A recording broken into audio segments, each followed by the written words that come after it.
जी अस्सलाम वालेकुम नाज़रीन, आज हम डिस्कस करते हैं स्टडी परमिट। सो कनाडा के स्टडी परमिट्स, यूके का स्टडी परमिट, ऑस्ट्रेलिया का स्टडी परमिट, यूएसए का स्टडी परमिट। देखिए इसकी सीढ़ियाँ इस तरह बनती हैं कि दुनिया की जो सबसे अच्छा मुल्क है जो कि आपको स्टेटस देता है वो कनाडा है। ऑस्ट्रेलिया क्या करता है, LOS है, हर साल अपनी लिस्ट को रिवाइज कर देता है। अब मैं अगर कंप्यूटर साइंस करने गया ऑस्ट्रेलिया में, और ऑस्ट्रेलिया क्या करेगा, मेरी डिग्री कंप्लीट हो गई, पीछे से LOS चेंज कर देगा। तो वो क्या होता है कि उसकी वजह से आपको वो वाला प्रोफेशन जो है वो नॉट एलिजिबल हो जाता है टू अप्लाई फॉर इमिग्रेशन। अच्छा, अमेरिका के अंदर भी फिर आपको 1 साल का या 2 साल का वर्क परमिट मिलता है, उसके बाद भी आपको you have to go back to your own country.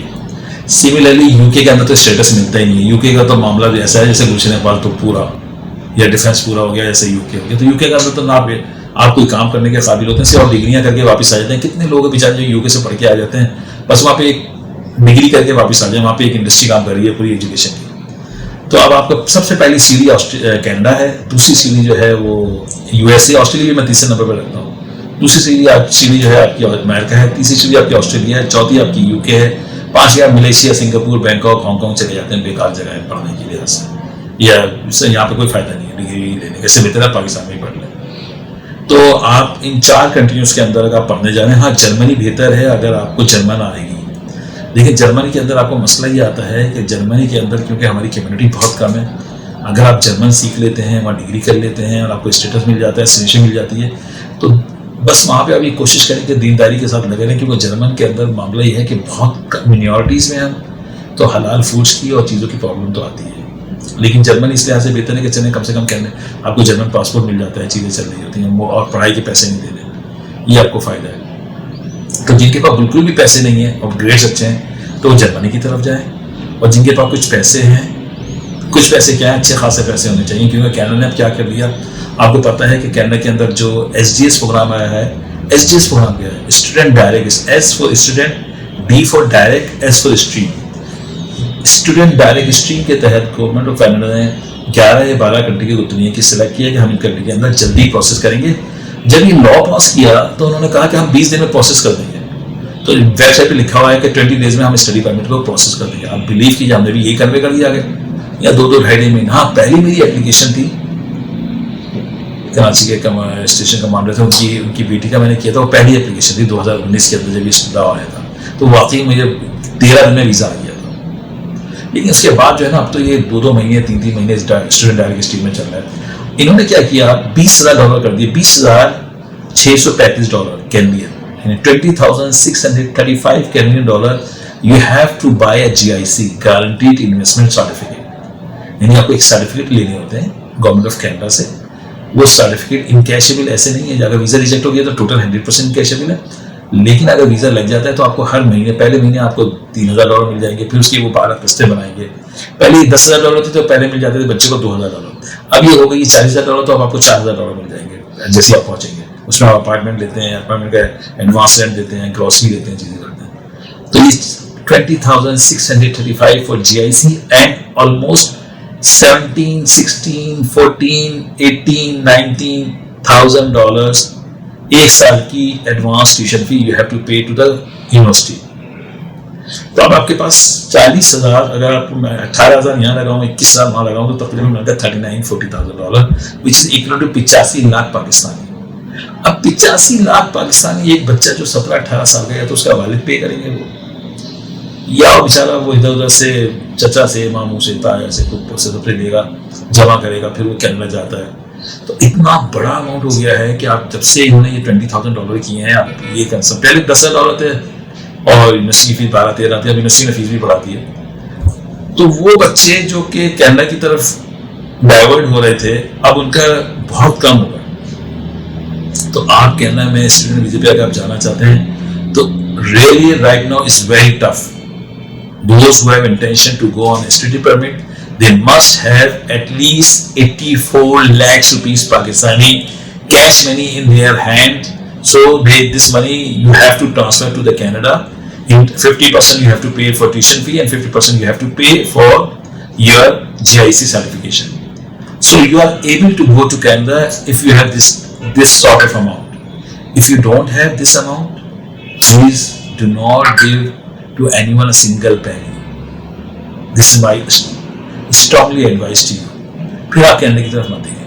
आप यकीन जाने, अगर हमारे पास 500 बच्चा चल रहा था ना, तो अब मुश्किल से 10% भी बिजनेस नहीं रह गया जब से इन्होंने प्राइस इंक्रीज किए स्टूडेंट की। इतना मुश्किल हो गया है, 50 बंदे भी नहीं रहे अब। ये जनवरी से इन्होंने ये लॉ पास किया था, 22 जनवरी 2024 से, हम अक्टूबर में बैठे हैं आज। तो इतना टफ हो गया स्टूडेंट वीजा इस वक्त, और जिन लोगों ने हिम्मत भी की उसके वीजे भी फंसा के रखे हैं इन्होंने। बारह अल्लाह ताला का एहसान है, वीजे आ रहे हैं। तो इस वक्त हमारे पास जो है वर्क वीज़ा माशाल्लाह आया हुआ है कनाडा का। वर्क वीज़ा पे हम काम कर रहे हैं अल्हम्दुलिल्लाह। आपने भी वीडियोस देखी होंगी, रिसेंटली हमारे वर्क वीज़ा आए 5-5 दिन में, 6-6 दिन में माशाल्लाह। तो वो आपको वीडियो से आप मुस्तफ़ीद हो रहे होंगे। कोई सवाल हो तो आप पूछ सकते हैं, लेकिन मेरे पास कोई 250-300 व्हाट्सअप डेली के आ रहे हैं और मुझसे लोग सवाल पूछते हैं। बहुत माजरत है कि मैं हर एक को जवाब नहीं दे सकता भाई, क्योंकि मैं भी इंसान हूँ, बशर हूँ। मेरे साथ लोगों से मीटिंग भी रखी हुई है मैंने, लोगों से मिलता भी हूँ, केस भी मैं खुद बनाता हूँ। सबसे अच्छी बात यह है कि मैं मुतमईन ही नहीं होता, मैं अपने किसी एम्प्लॉय से केस नहीं बनवाता, चाहे स्टूडेंट वीज़ा है, विजिट वीज़ा है, PR कार्ड है, PNP प्रोग्राम है, स्टार्टअप वीज़ा है, या ICT inter company transfer visa है, वर्क वीज़ा है, या EP2 NIW US का वीज़ा है, या US का विजिटर वीज़ा है। सारे काम अल्हम्दुलिल्लाह मैं खुद ही करता हूँ 99%। आप तो इस लिहाज से जब मैं मुतमईन ही नहीं होता, तो इस लिहाज से आप लोगों को करना यह है कि आप अगर स्टूडेंट वीज़े के लिए अगर इंटेंशन है तो बहुत सोच समझ के आप मशवरा कीजिए, जैसा मैं कह रहा हूँ। और हाँ, एक और बात याद रखिएगा, पाकिस्तानी पासपोर्ट के ऊपर बहुत मुश्किल से कॉलेज से वीज़े आते हैं, ये भी याद रखिएगा। डिप्लोमा के ऊपर, सर्टिफिकेट के ऊपर अभी समझें 100 वीज़े रिजेक्ट होते हैं, 99 रिजेक्ट होते हैं, एक वीज़ा आता है। तो कॉलेज से मत ट्राई कीजिएगा कि आप किसी यूनिवर्सिटी में चले जाएँ, वहाँ से वीज़ा लीजिएगा।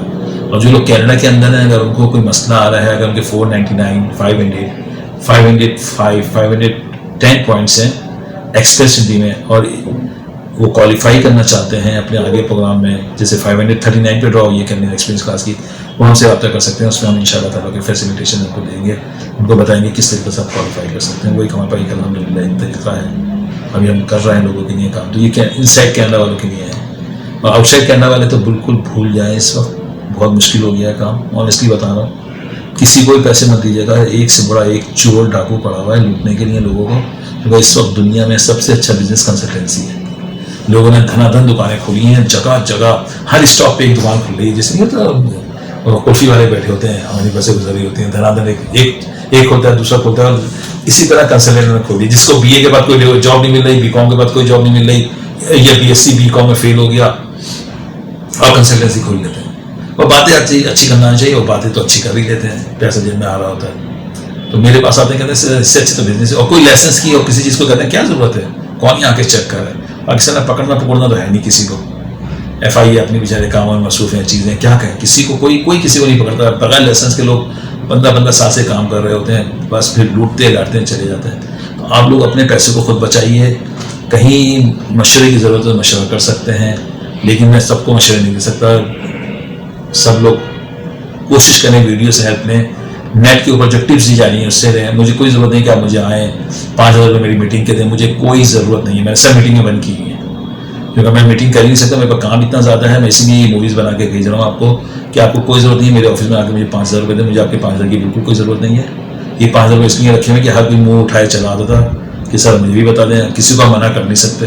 अब जब मतलब कोई मेहमान से मेरे पास ऑफिस में डिफेंस में आ रहा है, तो 1.5 घंटे की तो बेचारे 500-600 1,000-2,000 का तो पेट्रोल भी खर्च कर दिया आने में, और 2-4 घंटे निकाल दिए। तो आप किसी को भगा नहीं सकते अपने ऑफिस से। लेकिन जब आपने एक रूल बना दिया पैसों का, तो उसके अंदर हर आदमी बाउंड हो जाता है कि भाई पैसे लेके मिलेंगे। तो उसके बाद हमारे पास जो है ना, उसके बाद भी बहुत रश लगा रहता है। लेकिन हमने ये क्या किया, पीर मंगल बुध जुमेरात जुमा कोई मीटिंग ही नहीं रख रहा है, हम सिर्फ 1 हफ्ते की मीटिंगें रख रहे हैं, उसके अंदर वो रश लगा रहता है। तो उसमें हम सबको बुला के एक साथ बिठा के इंटरव्यू ले लेते हैं। तो आप अपने आप को बचाइए, चोरों से बचाइए, अपने पैसों को सेव कीजिए, और स्टूडेंट वीज़े को बताइए। कोशिश कीजिए कि इस वक्त कनाडा का स्टूडेंट वीज़ा अगर आपकी जेब में 80-85 लाख है तो इनिशिएटिव लीजिएगा, वरना कोई ज़रूरत नहीं आप कनाडा के स्टूडेंट वीज़े पे सोचें, क्योंकि इतना पैसा हज़ार में आपको चाहिए। अगले एपिसोड में इंशाल्लाह हाजिर होंगे, अगले एपिसोड में इंशाल्लाह विजिटर वीज़ा खोलेंगे। जज़ाकल्लाह, अस्सलाम वालेकुम।